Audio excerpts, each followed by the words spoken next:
I've got 8 random numbers here. You'll pick 3 of them, and whatever questions they correlate to, that is where we Numbers start. 1 through 8. I'm gonna go with 5. This one's called favorite, least favorite. I want to know your single favorite part of the acting process, like rehearsing, putting a costume on for the first time, something like that. But then also not necessarily your least favorite, but a part of the process where you still see room to grow for yourself and you're excited to tackle it. Ooh, my favorite part of the process, I mean, I think it depends on the project, but for this one specifically, for Hitman, I loved the process of the rehearsal and really honing that in. And for other projects as well, you know, I've had other ones where the creation of the character, sort of the unknown and that scary feeling that you get in your belly of like, wait, who is this woman? Or trying to figure it out and asking yourself all these questions it tends to be my favorite part. And then by the time that you get to set, I always like to be so well prepared to where I can actually just have fun and just play and not overthink. So I think that's the preparation element of it feels, I don't know, it always feels juicy to me. And, you know, and you always get to work with your other actors and your director and you start getting to know the people that you're working with. So that's always my favorite part. And then filming it is just the fun part, really. Yeah. And then the least favorite, I don't know if I have one. I really love what I do. I feel really lucky, and I'm counting my blessings that I get to do what I love. I don't think a lot of people get to do that, so I must have done something right in a past life. But sometimes I think what is out of character for me, and I think most people don't think that when they see my Instagram maybe, is the side of the red carpets or these events, or I tend to be on the shyer side. So and there's not much control in that, so I have to sort of put on this persona or this character to sort of take a little cue from Gary. Or Madison, really. I mean, she loves a role play. Yeah.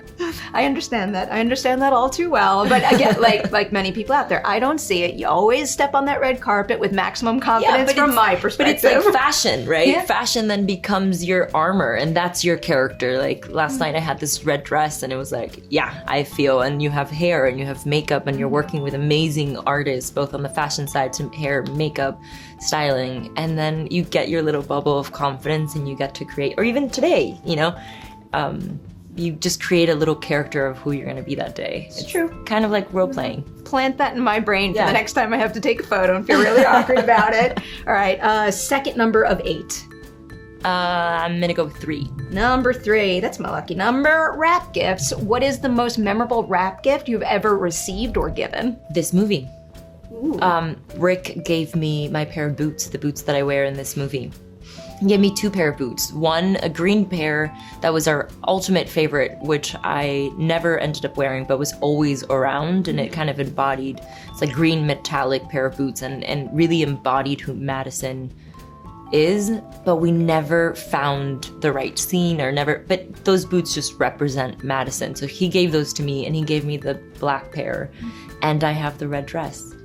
I love that. Which nobody knew until right now, so I feel like they're gonna ask for that back. all of these types of things should go in a home where someone's gonna use them and or appreciate them. Exactly. So it's where it belongs. Exactly. And I wanna wear it. I don't wanna just have it in a closet. I wanna wear it and you know, embody it. I also have the green dress from 6 Underground. Ooh. I don't know if I could wear that one.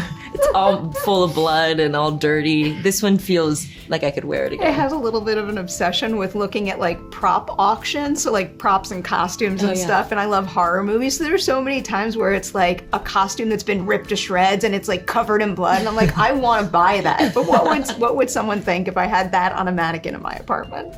I mean, I wouldn't be mad at that. I think you should do it. All right, so we are up to Dicey question number 3. What is your final number? I'm gonna keep going with odd numbers, 7. This is one of my favorite questions, because one of my favorite movies of all time is Scream. What is your favorite scary movie? Ooh, that's a really hard one for me, because I am such a scaredy cat when it comes to horror. I know you're not gonna like me for this, but it's pretty scary. I don't know if I have one. I can help you with this. First, I want to know, what is the scariest movie you've ever seen? And like, what's your least favorite horror subgenre? Like, do you not like the bloody stuff? Is it the bloody psychological? side is fine. I think it's more the religious side. That I understand. That like trips me out. And I have some sort of respect for that. Not that I'm the most religious person, but it's just, I'm like, I just don't like that side of it. So you like, so slasher is safe. Yes. I feel like I need to give you a recommendation that's like a little off the beaten path. I love like Freddy Krueger. Okay. Like the classics, I think are... Here's a good one for you. I feel like it's fun. It's a horror musical. It's called Anna and the Apocalypse. And it is Anna and the Apocalypse. It's utterly delightful. Okay. It's wonderful. Okay. And then the next time I welcome you back to Ladies' Night, I want a full report on Anna and the Apocalypse. I promise you I'm gonna watch it. I'll take it. Maybe with like a group of 10 people around me. You're safe in this one. It's not gonna keep you up at night. It's like a more joyful horror movie. Okay, good. What's up, everyone? Welcome back for a brand new edition of Collider Ladies Night. I am very excited to welcome Adria Arjona to the show. Thank you. Because I love your body of work, but also Hitman's exceptional. Thank you. We'll get to this, there's certain line delivery in this movie where it's just like pitch perfect, spot on. I feel like you know it from the reaction last night. Thank you. I mean, I got a taste of it, but it's always interesting to watch yourself with an audience. It's an interesting experience. I think people don't realize just how strange that is. Or maybe I'm one of the weird ones that doesn't enjoy that as much. I feel like I could sit here and be like, oh, your work is wonderful. You should feel great watching it. But then I go home and I like quality check an interview edit and I can't look at myself. Yeah. Or like there's people that can't hear their voice or see themselves in a video. I'm like, that's what I have to sort of go through, at least, the first couple of times that you watch it.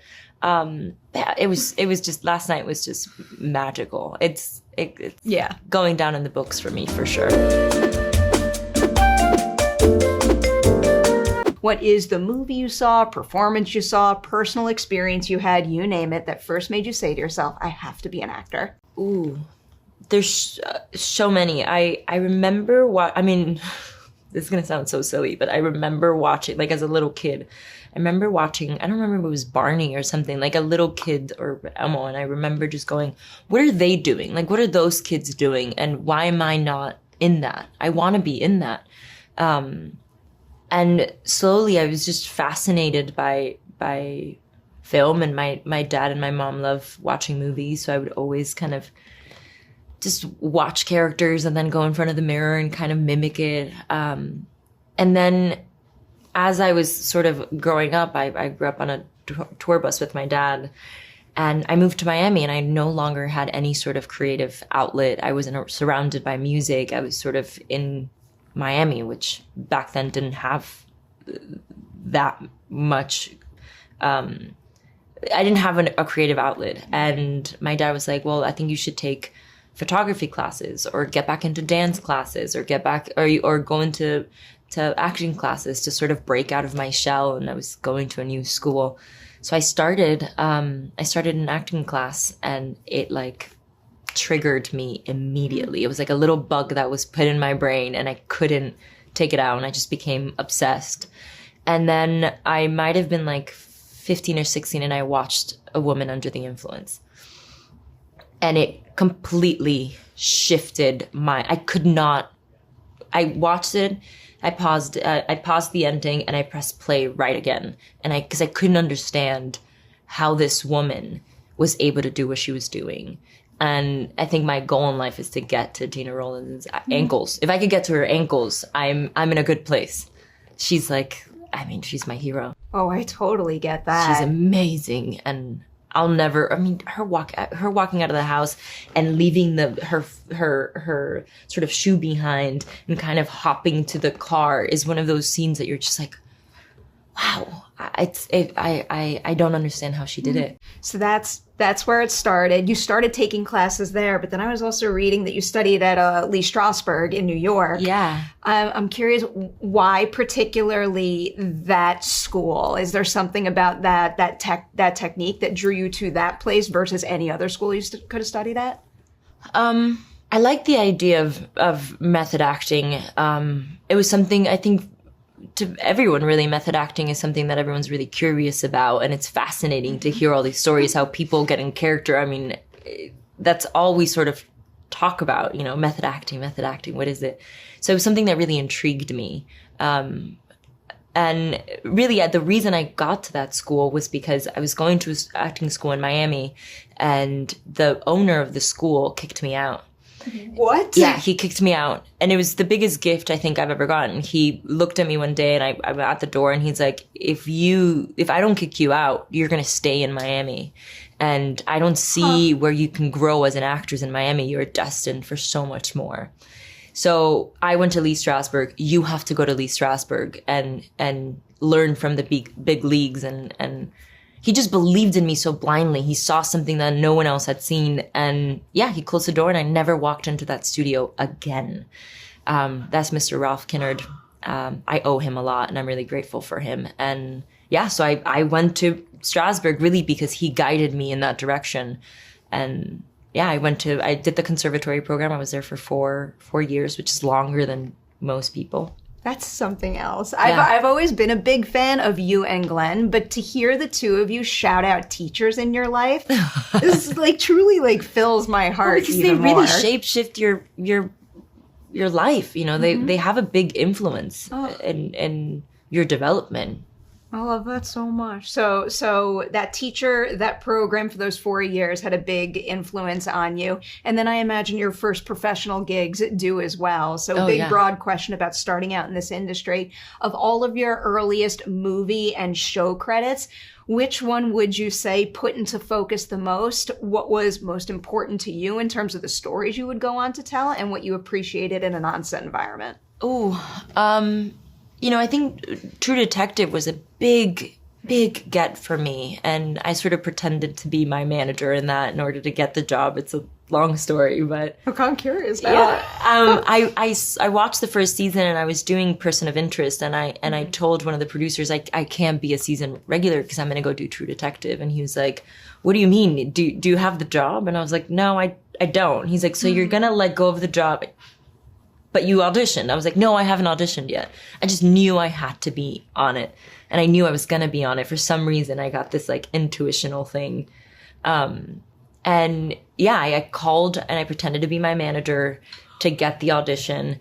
And I got the audition, and I read the scene once. I was like, I'm going to overthink it. I'm just going to go for it and do it. And within a couple days, they gave me the job.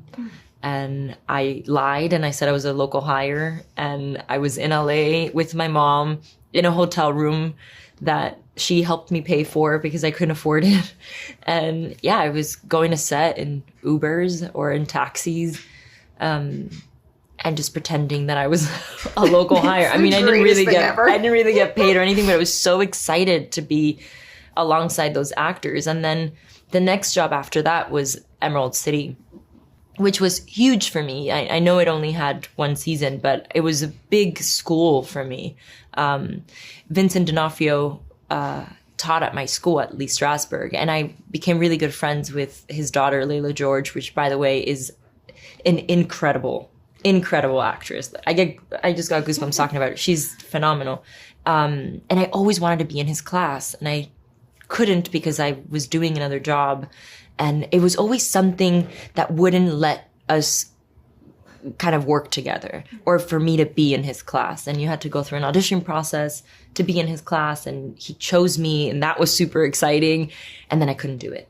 And that happened like twice. So my heart was shattered. And then to do Emerald City, and for him to play the Wizard of Oz, and to be acting alongside of him like a mentor, really. I mean, I learned so much from him, and he's one of my favorite actors. I respect him so much. So I think Emerald City really, it was the best school I could have ever gotten. It was 8 months in Budapest. I had never really been on a set for longer than a couple days. So it was physically challenging. It was mentally challenging. I was so young. I was the lead of a huge show.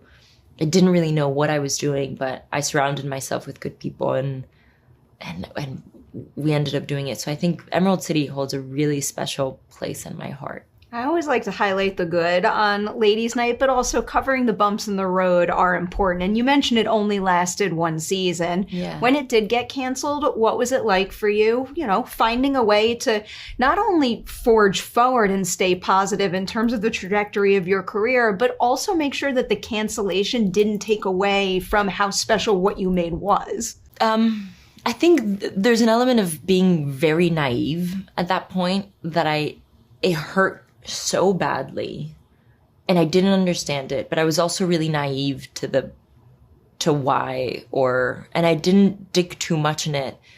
It just felt like such a big rejection that I didn't even want to go there. And I felt bad, not just for me, but for my co-stars, and the fact that we did spend 8 or 9 months together and we created these bonds and we were so excited to continue to tell this story.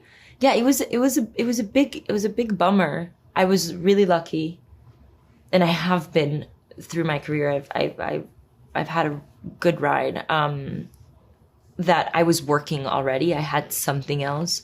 So I was on a set when I found out that it was canceled. So it didn't feel like the end of the world for me. It didn't feel like my career was going to come to an end. It sort of felt like, okay, but I'm still working. So I guess everything happens for a reason. And I'm a big believer that things happen for you and not at you.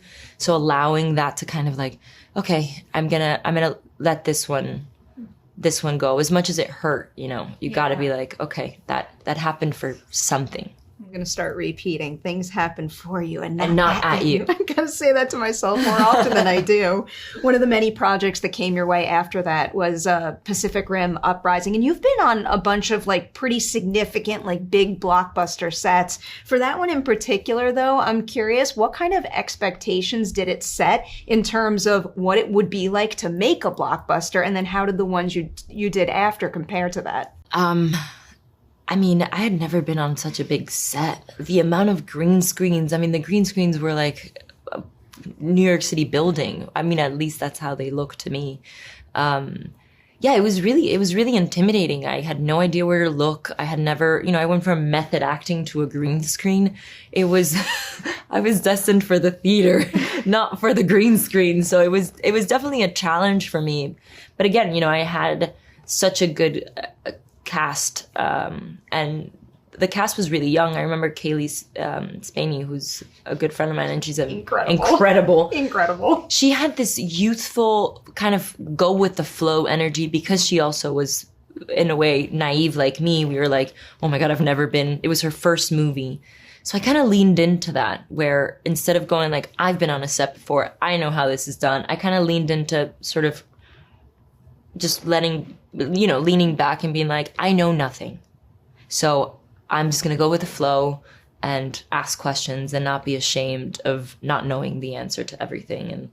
And I think that really helped, because I was like, I don't know where to look. I've never done this before. And I leaned into not trying to sort of be cool or impress the producers. I was like, at the end of the day, the movie's going to be, people are going to see me in the movie, not going to see the producers or anybody else. So I needed to make sure that I didn't seem like I was crazy. I'm always a big advocate for never thinking that any question is silly. No, there's no such thing. Yeah. Pretending. My dad told me this, and it's something, when he was starting off in his music career, he grew up in the favelas of Guatemala, very humble, very, very, very poor. And he went to this big signing fancy dinner, and he saw all these forks, and he was in a dirty shirt, and he had never been to a fancy restaurant or anything like that. And everyone was kind of looking at him weird, the kind of, oh, who's this guy? Who brought him? And my dad just sort of looked at all the forks and said, where do I start? And he won the room. Everyone was like, oh, let me help you. Because he wasn't pretending that he knew. And I don't know, I take that story with me everywhere I go. I don't blame you. Yeah, I'm like, you don't pretend to know it all. It's okay. You should never have to. Never have to. And if anybody has a problem with you asking those questions, they are not worth your time anyway. Yeah, they're the ones that aren't cool. So now for the inevitable Andor season 2 questions. Oh my God. I'm sorry. I'm nervous. I think I have one that I'm bad at keeping secrets. This is about process and growing as an actor. With continuing series and any franchise for that matter, you want to give fans more of the same, but you also want to, keep yourself on your toes and keep evolving your craft. So is there anything in particular you were able to do in Andor season 2 that kind of added a new tool to your acting toolkit? Oh, absolutely. I think Tony Gilroy is one of the most brilliant minds I have ever had the honor of picking, and I respect him so much and love him so much. The structure for season 2 was one that I've never heard sort of anyone do before, where it takes a course of time to get to right before Rogue One. Like, he had a whole season to get to the end of Rogue One, and he's like, how am I going to do it? So in between every 3 episodes, there's a year. Then you jump to, and then there's 3 more episodes, then a year, and then 3 more. So you're seeing the evolution of these characters with such a large span of time. And I've never done that. And to sort of mold that and to find out who Bix is, especially after season 1, you meet her after 1 year from being tortured. And I'm like, where is she? Like, how is her mental state? Where, and I'm asking myself all these questions that Tony already had all the answers for. But yeah, that was really interesting. And I had a lot of fun navigating that with both Tony and with Diego, and sort of aging. And it's not like you're aging 10 years, so you can't even act it to the point where you'll have prosthetics, or you can't quite hide behind masks. It's such you're aging subtly. And, I'm a very different person than I was last year, but to many other people, I might not be. So it was really tricky and interesting to get to those places and find, where Bix sort of shifts a little bit. Cool performance challenge. I can't wait for that to come out so we could dig into that. I know. Well, I can't wait to talk to you after. I'm very excited. I'm a big fan, if you couldn't tell. Oh, good. I'm also a very big fan of Hitman. Thankfully, I have so many questions about this one. The first is something that I saw in our production notes. It was a quote from you. You said, I wasn't really interested in playing a femme fatale. That would have been really exciting to me at the beginning of my career. Why would that have been exciting at the beginning? And then what changed your perception of that type of character? Well, I think you're young and the idea of a femme fatale is really exciting. And I think the older I get, the more understanding of who I am as a woman. I mean, I still have nothing figured out, but you do any of us? Do any of us really? But you kind of get a sense of who you are and a little bit of who you're becoming. So I think at the beginning, it would have been really exciting to be this, sort of femme fatale. But in this movie, it's the idea of a femme fatale that Madison is playing or pretending to be. So it's kind of, she's putting on this character for Ron and thinking that that's maybe who he'll want. And she comes from a relationship which is kind of traumatizing and dark, and you can tell that he has some psychological control over her, so much that she sees no other option than to kill him. And then, Ron gives her a different perspective, goes, hey, by the way, you have another option. And I think when you're so stuck in your corner, you can't see anything else. And that's who Ron is for Madison. So she was like, wow, I really like this guy. Who do I have to become? Because she doesn't know who she is anymore. She was so lost in that relationship. So she's like, who do I have to become for this man to sort of like me? Because I think she feels safe, the idea of being with a hitman and then being with someone that abused her. The idea of a hitman feels safer than someone that psychologically sort of messed with her head. So that was really fun and interesting to be like, ooh, he likes this. Or, oh, maybe he'll like if I do a role play, and I'll dress up as a flight attendant, bad boys like lingerie. I don't know, ideas that you have in your head. You're like, maybe, I don't know. And then it works and you're like, oh, he does like that. So I think she's kind of figuring it out as the movie goes on. And then you see glimpses of her sort of quirkiness or human side come out. And then towards the end, I think you see really a mesh of all of it sort of come together. And And yeah, I mean, it was so much fun to play. Given how she evolves and the fact that she's still finding herself in the movie, do you have to come up with like some sort of anchor for her of sorts? Something where like no matter what part of that transition she's at, like everything she does is still based in some sort of consistent truth? Yeah, that was a lot of the conversation. And that was really my job. I needed to find sort of an anchor. And really what I found was that there was a woman that just was seeking for some sort of validation. And where she was finding it or the way she was finding it might not be the best way, but that's what she was doing. And I find myself doing that all the time because we're human, you know, we're like, what's north and what's south? But yeah, she's in a tricky place. And I think she's desperate for someone to say you're good enough or you're good. And the way that Ron looks at her makes her feel all these things. And it really is what is exciting to her to keep on putting on this character for her. And for her to start investigating how he does what he does so she can really just kill her past in a way. I'll have to wind down with you soon. I have to ask at least one spoiler question. So for anyone out there who has not seen Hitman, I am putting up the spoiler warning at this point, and all you have to do is push pause, you go, push play on Netflix, and then you watch it, and then you come back here and push play, and it starts right here. It's great. So I feel like everyone's going to be talking about the phone scene. Oh, yeah. I want to talk about the scene that happens before where the two of you reveal your truths to each other. I guess I'll break it down two ways and try to make two questions out of this. What was it like finding out the right tone and emotion for her when she reveals what she has done to him? But then I also want to know figuring out the right reaction shot when he reveals that he's not a hitman to her, because that's another moment last night that got a huge reaction. Oh, yeah. You know, when filming this movie, I was very much in the writer's room with Rick and Glenn, and it's so cool. I mean, the fact that Richard Linklater handed me his computer and I typed something on it. Like, my mind was like, I don't understand how this is even happening. He's one of my favorite directors of all time. So I think we talked about that scene and what we're now calling the makeup scene or phone scene for such a long time. But the scene before that really is sort of what jumpstarts the phone scene. So that was equally important. And I remember just telling Rick, all I want to do is just kind of fake cry. I want to fake cry so bad because I just want to do it. And he was like, I don't understand why you would want to do it. Like, that's the actor's scariest thing to do. Like, if you're caught on camera fake crying is like, it's mortifying for an actor. And I was like, I know, but I want to do it. Because she's so confused on, is she going to tell him? Is she not going to tell him? So she's kind of putting on an act for him of like, I am mourning. Wait, I have to mourn for him. And then the fact that he listens to her yet again and comes over and hugs her and nurtures her, then it kind of opens this little side of her to go, wait, maybe I can tell him.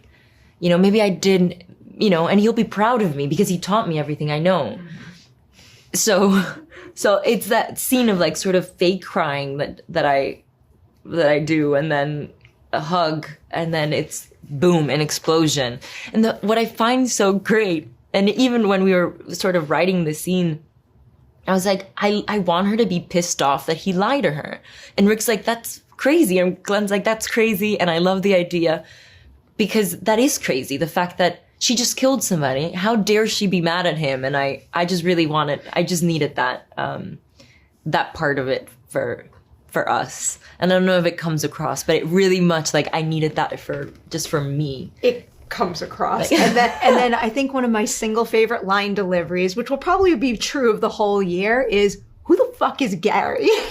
Brilliant. I have to wrap with you. I have to end with this is a question that we always end every ladies' night on. I'll warn you, nobody likes the question, but I do because I think it's an important thing to think about.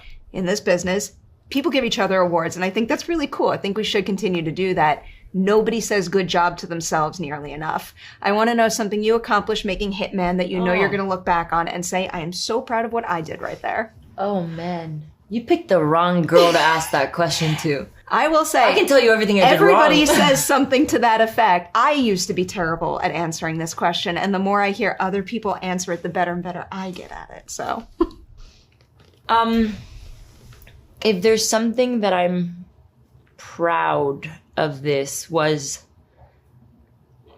I think, in the writer's room, knowing that I was with my favorite filmmaker and being courageous enough to speak my mind and pitch my ideas. I mean, it also is very much credit to them for rolling out a place for me to be able to do this. But to have the courage, I think is something that I'm really proud of, because I feel like if not, I would have watched the movie and regretted some of the choices. But yeah, I feel pretty proud of that. I also feel proud that, again, in rehearsal, Glenn and I were able to sort of put aside the fact that we were going to perform the scenes that we were collaborating on or sort of writing. I mean, he did the writing, but it was more discussion. But we were creating it together. That the fact that we were able to put that aside and add all these really central moments that, Glenn would bring a painting and I would bring a photograph or a sculpture, and we would change these ideas and find little sort of images of what we found central and sexy, and we kind of put them into a 3D form and put them on the script. But if I would have just been an actress on this, I would have been scared to put myself in that position to make these scenes. But because for the first time I was given a seat at the table as a writer, or picked my brain as a writer, not that I wrote it, I was able to sort of put myself to the side. And I'm so happy I did, because I had so much fun making them. I think they're beautiful, and they serve the story, and it gave some confidence to Madison. I love it. And the end result is top tier. More collaborations oh my God, like that. I that. feel so uncomfortable. Thank you for joining me for a ladies' night interview. You are welcome back to the show anytime. You'll roll the dice tower in person next time. Please, I would promise. love that.